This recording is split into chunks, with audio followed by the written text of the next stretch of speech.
SSC ব্যাপারে অনেকে আমাকে অনেক রকম প্রশ্ন করে, দাদা তোমাদের সময় চাকরি তো সহজে হয়ে গেছে, তোমাদের সময় এই ব্যাপার সেই ব্যাপার নয়।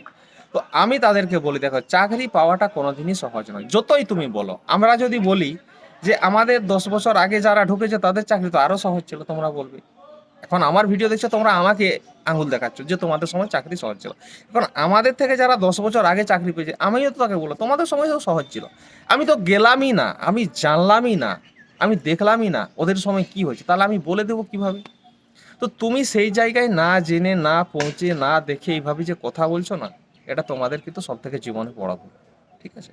তার কারণ আমাদের সময় কি হয়েছে না হয়েছে সেটা আমি জানি, তোমাদের সময় কি হবে না হবে সেটা তোমাকে করতে হবে। আমাদের ব্যাপারটা নিয়ে তুমি যদি এখন পড়ে থাকো, তুমি কোনোদিন চাকরি পাবে না। আমাদের সময় হাতে লেখা পরীক্ষা ছিল, এখন কম্পিউটারে পরীক্ষা আছে। আমাদের সময় নেগেটিভ ছিল না, আমাদের সময় যদি তোমার ডবল মার্ক হতো খাতা বাতিল হয়ে যেত। তোমাদের সময় নেগেটিভ আছে কিন্তু খাতা বাতিল হওয়ার অপশন নেই। তখন তুমি বলে না, নেগেটিভ মার্কিং এর থেকে খাতা বাতিল হওয়াটা সহজ ছিল। এরকম মানে কিছু আজগুবি লোক আছে যারা উল্টো পাল্টা কথা বলে। তো তাদেরকে বলি যে ভাই, শিক্ষা এমন একটা জিনিস, যত ধৈর্য দেবে, যত মানে সময় লাগাবে, তত বেশি শিখতে পারবে। মেন কথা হচ্ছে এটাই। আমাদের সময় রিজেক্ট কারা হয়েছে জানো? যারা অতি ওভার কনফিডেন্স, বেশি পড়াশোনা করেছে, তারা রিজেক্ট হয়েছে। তার কারণ তাদের সবসময় তাড়াহুড়ো, সবসময় তাড়াহুড়ো, কত বেশি নাম্বার পাবো। ওরা এটাই জানে যে বেশি নাম্বার পালেই আমার চাকরি হবে। এটা জানে না যে আমাকে নিয়ম মানতে হবে। ওরা নিয়ম মানে না, তার জন্য চাকরি হয়নি। ফোর্স লাইন মানে তো আর নিয়ম, কথাটা মনে রাখ। ধৈর্য।